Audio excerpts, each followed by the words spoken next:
Before we get into tonight's stories, drop a comment and tell me where you're listening from. I write these from New Jersey, and every time I see how far they travel, it genuinely surprises me. Let me know you're out there. My flight was supposed to leave at 7:40.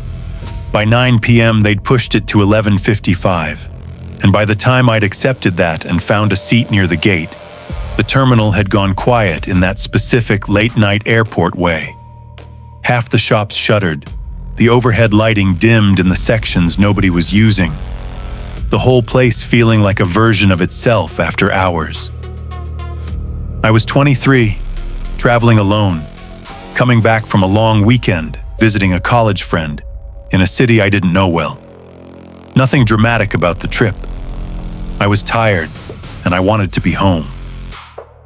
I found an outlet near gate C14 and plugged in my phone and did what everyone does. Put in one earbud, half-watched something on my laptop, half-watched the gate area without really registering it. There were maybe 30 or 40 people scattered across the seats. Families with tired kids, a few business travelers, the ordinary cross-section. The man was sitting across from me, maybe 4 rows back and to the left. Middle-aged, average build, dark jacket. He had no carry-on that I could see. No laptop, no book, no phone in his hand. He was just sitting there, hands in his lap, looking at the middle distance. I noticed him the way you notice anything when you're bored and scanning a room. Then I went back to my screen. 45 minutes later, I got up to find a bathroom and then walked down to the only restaurant still open in that wing, a sandwich place with the chairs already up on half the tables. I ordered something and sat at the counter by the window and ate it slowly, killing time. When I walked back to the gate, I picked a different seat. My original spot had lost its outlet, and someone else had taken the adjacent one anyway.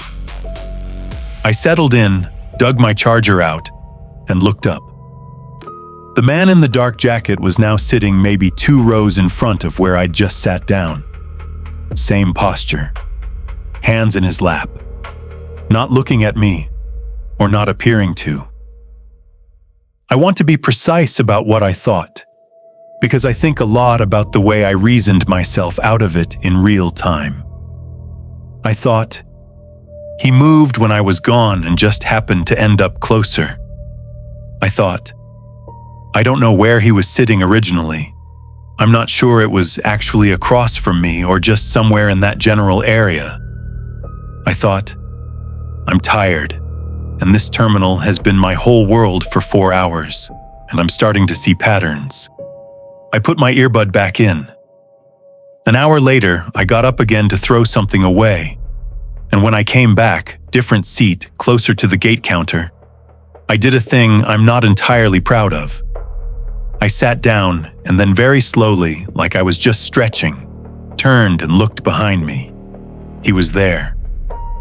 2 rows back. Left side. He was looking at the departures board above the gate desk. By the time I'd turned far enough to see him clearly, he'd already shifted his gaze. I couldn't tell you whether he'd been looking at me a second before. I couldn't tell you anything concrete. What I can tell you is that I felt it the way you feel it. That particular prickling awareness that something around you has changed, and your brain has noticed before the rest of you has caught up. I texted my friend who I'd just left, told her the flight was delayed. She responded with a sleepy emoji and asked if I was okay. I said yes, I was fine, just bored. I didn't mention the man. When they finally started boarding at 12:20 a.m., I was in the second to last group. I'd been watching the queue from my seat and I saw him get in line near the middle. Dark jacket, no carry-on, standing with his hands at his sides. He scanned through the gate reader, the agent nodded, and he walked down the jet bridge. By the time I boarded, the plane was almost full. I walked the aisle slowly, the way you do, checking seat numbers. I was in 24C. I passed every row. I didn't see him. I told myself he was in a window seat and I hadn't registered him. I told myself I was exhausted and my brain had stopped filing things correctly. I put my bag up, sat down, and stared out the window at the dark tarmac while the last passengers boarded.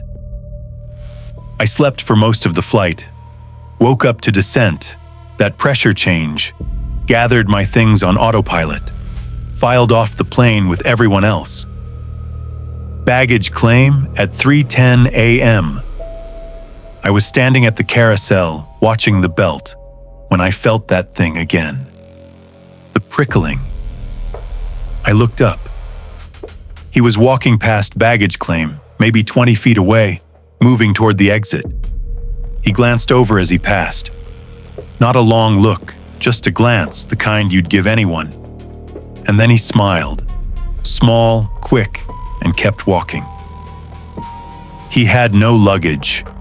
I stood there with my hand on the handle of my bag and watched him walk through the automatic doors and into the dark outside. The flight attendant I stopped near the gate on my way out was patient and genuinely tried to be helpful. She said that once the door was closed, all passengers remained in their seats for the duration. No one matching my description had approached the front or rear galleys or spent time standing. She said she couldn't be certain about every face. She said it was a full flight.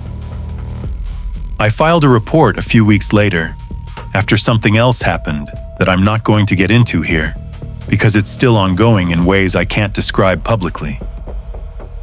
As part of that process, I asked about security footage from the airport. The detective I spoke with told me they weren't able to release it. But she told me something else. She told me he'd never scanned a boarding pass that night. What the footage apparently showed was a man who followed a delayed flight notification to the gate. The delay was publicly listed on the board near security, visible to anyone. Walked through the terminal and joined the boarding queue. When the gate agent scanned the reader, she said, he presented something. It didn't register properly, but the line behind him was long and it was almost 1 a.m. and she waved him through. He walked down the jet bridge and came back up while the plane was still finishing boarding, then left the terminal. The detective said they'd identified him on footage from at least 4 other delayed flights over the preceding year. Different airlines, different gates, always late at night, always a long delay, always a gate area that had thinned out. She said they didn't know how he chose who to follow down to the gate. She said they didn't know how many people he'd done it to who hadn't reported anything. She said they were still working on it. That was 14 months ago. I don't fly alone anymore. I know that's probably an overreaction and I don't fully care. There are flights I need to take where I've called friends and asked them to stay on the phone with me until the gate closed. What I think about most isn't the baggage claim. It's the boarding queue. The way he scanned through and walked down the jet bridge like he'd done it 100 times. Which apparently he had.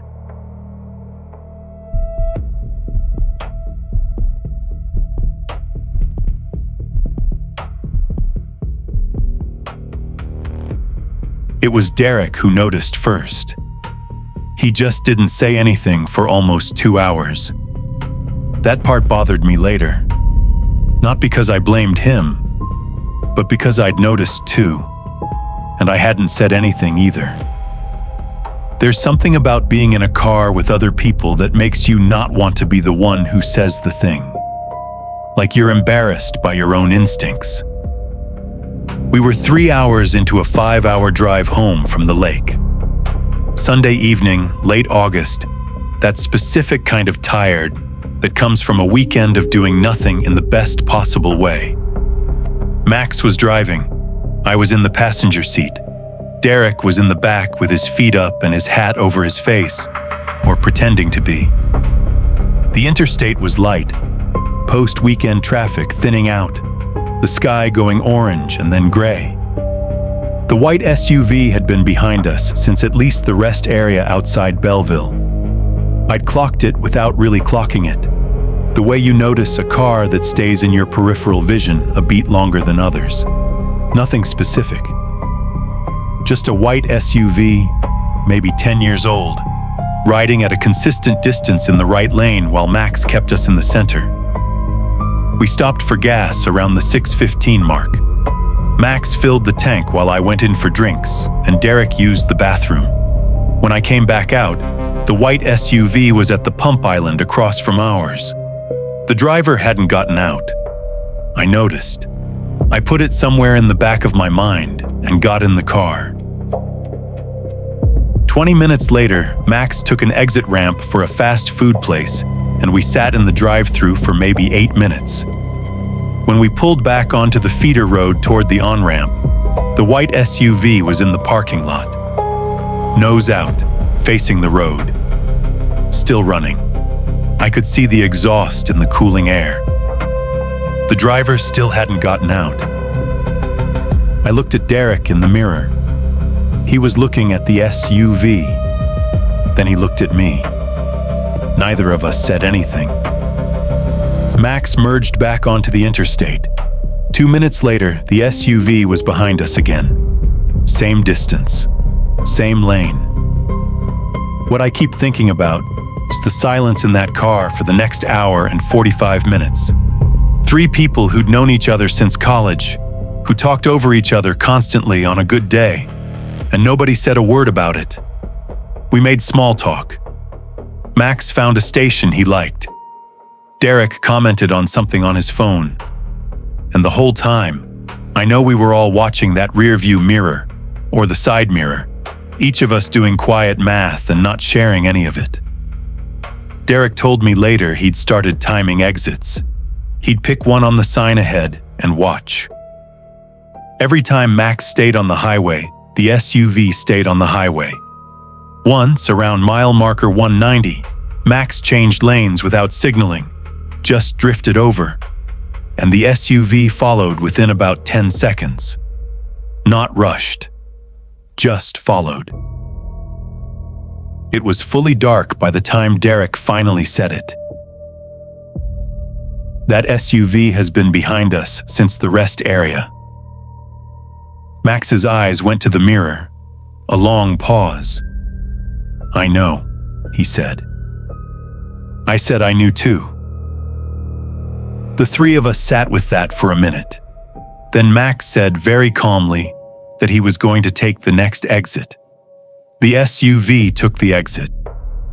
He made a left at the bottom of the ramp, then an immediate right into a gas station, then pulled straight out the other side onto a side street. The SUV followed all 3 moves, not quickly, not aggressively, just following. Like it wasn't even trying to hide it anymore. Max said, "State Police Barracks? There's one on Route 9? I've passed it 100 times?" We didn't discuss it. He just drove there. The SUV stayed behind us for 3 more miles, through 2 traffic lights, into the edge of town. When Max pulled into the lot of the State Police Barracks, low building, lit up, 2 cruisers visible out front. The SUV didn't follow. It was behind us at the last light, and then, when we turned in and I looked back, it was gone. Not sped off dramatically, just no longer there. The trooper who came out to talk to us was a woman maybe 10 years older than us, and she listened without interrupting, which I appreciated. When Max gave her the plate number he'd written on his phone, he'd managed to get it somewhere around mile 200, angling the side mirror. She went quiet for a second. She said she'd run it. It came back registered to a 2009 Honda Civic, a sedan. Owner was a 74-year-old woman in a town 3 states away. She told us this wasn't the first time she'd heard something like this on that stretch of highway. She didn't elaborate. She took our names and numbers and told us to drive straight home, not to stop, and to call if anything else happened. We did. Nothing happened that night. I mostly put it out of my mind over the following months. Derek didn't.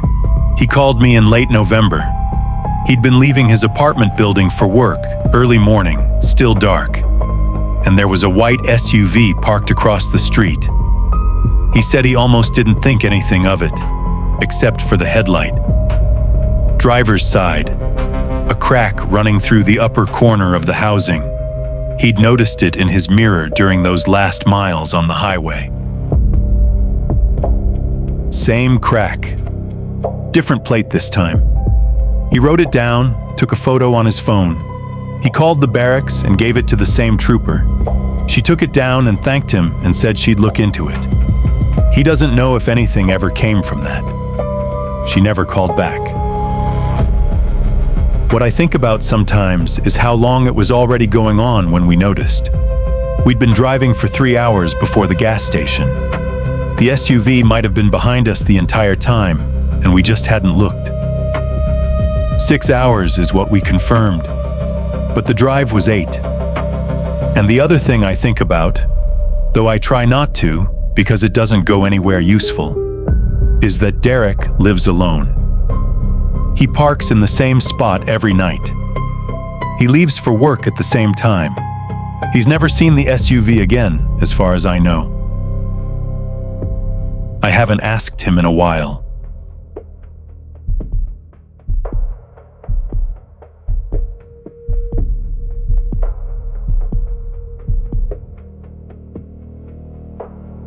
I almost didn't stop that night. It was late August, somewhere in the middle of a 12-hour drive I'd split into 2 days. I'd done the internship, packed my car, said goodbye to people I'd probably never see again, and pointed myself home. By the time I got tired enough to actually pull off, it was almost 11 and the next reasonable exit wasn't for another 40 miles. So I took what I could get. The hotel was one of those mid-tier chains that exist specifically for moments like this. Functional, anonymous, the kind of place where the carpet pattern is designed to hide stains. I checked in at the front desk, got my key card from a woman who didn't look up when she slid it across the counter, and took the elevator to the 3rd floor. Room 314, corner unit. The door opened onto a made bed, a clean bathroom, the faint smell of industrial detergent. The TV was on. I stood in the doorway for a second. ESPN on low volume, the ticker scrolling at the bottom. I figured housekeeping had flipped it on and left it. I'd heard that was a thing some hotels did, something about making the room feel less empty. I dropped my bag, towed off my shoes, and spent a few minutes just decompressing in the chair by the window. It was when I went to brush my teeth that I noticed the cup. It was in the bathroom trash, one of those small paper cups from the dispenser by the sink. Crumpled, used, still faintly damp when I picked it up, which I did for some reason, before dropping it again immediately. I stood there looking at it. Then I looked at the hand towel by the sink. It was folded technically, but not the way housekeeping folds them. Not precise, not flat, just sort of tucked. And when I touched it, it was damp too. Not wet, not soaked, just slightly not dry. I told myself housekeeping was rushed. End of shift, someone cut corners. I'd had worse. I turned on the shower, stood under it until the water went lukewarm, and put it out of my mind. I was almost asleep when I heard the door. A keycard swipe, that soft electronic tone, the small click of a mechanism engaging. Then the handle turned, about halfway, then stopped. I was already sitting up. A beat of silence. then footsteps moving away down the hall. Slow ones. I called the front desk. The woman apologized immediately, sounding genuinely embarrassed. They'd accidentally issued my room number to another guest, a booking overlap. Completely their fault, she said. It was taken care of. I asked if they could send someone to physically check the hallway. She said she'd let maintenance know. I lay back down with the lamp on, checked my phone, scrolled nothing. Eventually, the lamp being on stopped mattering, and I drifted off somewhere after 1. At 2:14 a.m., I woke up to the same sound. Card reader, tone, the handle turning, this time a full rotation, held for just a moment before releasing. Then nothing. No footsteps. No sound at all from the hallway. I got up and stood against the wall next to the door. Not sure why exactly. Some instinct that felt embarrassingly animal in the moment. I waited maybe 30 seconds before I looked through the peephole. The hallway was empty. Carpet, ceiling, the small table across from the elevator. Nobody. I waited another few minutes before I really understood what I was still doing standing there, because there had been no footsteps, no sound of someone walking away. Whoever had tried the door was still out there. I understood it in pieces. The peephole gave you a circle of visibility, that fisheye view, maybe 5 or 6 feet in front of the door. The walls on either side were outside it. Someone standing directly against the wall beside the door would be invisible.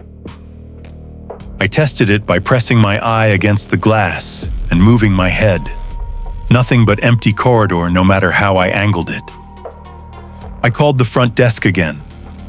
I told the same woman there was someone standing outside my room. A long pause. Then, "I'll send someone up." I asked her to stay on the line. She said she would. 4 minutes later, I heard footsteps in the hallway. Multiple sets, heavier, and a knock that was announced as security before I'd even reached the door. The hallway was empty when they checked. They walked the floor, checked the stairwells, found nothing. I requested a room change and got one. First floor this time, closer to the desk. I didn't sleep again. What came out later when I called the corporate number to formally report it? The electronic lock on room 314 had no record of issuing a second key card that night. The front desk's explanation, the double booking, the accident, didn't match any entry in their system. There was no overlapping reservation. When I pressed further, a manager told me, somewhat reluctantly, I thought, that their security footage had flagged something.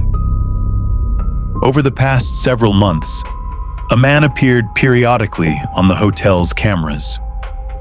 Weekend nights, usually. He wandered the hallways on different floors, and he tried doors. He had access to something that functioned as a key card. Old room keys, they suspected. Cards from previous stays that the system should have deactivated, but apparently hadn't. Reliably enough. Cloned, maybe. They weren't certain. They weren't certain which room he'd been looking for. They weren't certain whether the occupied rooms were the point or the obstacle. What I kept thinking about after I got home and tried to resume being a normal person, what I still think about sometimes, is the bathroom trash. The crumpled cup, the damp towel. The room had been clean when I checked in. The bed was made. Everything looked right. But someone had been in that room before me that night. Recently enough that the paper was still damp, and I'd slept in it anyway, because I hadn't wanted to be the kind of person who made assumptions. Because it was late and I was tired, and there was probably a reasonable explanation. I've thought about whether he was already in the room when I arrived. Whether the closet hanger that was slowly moving when I walked in. I didn't mention that, but it was. Whether that was from the air conditioning kicking on or from something else. I don't know. I've stopped trying to figure it out. But I don't check into hotels above the second floor anymore, and I always check the closet first. If these stories kept you up tonight, my psychological thriller audiobooks are on this channel.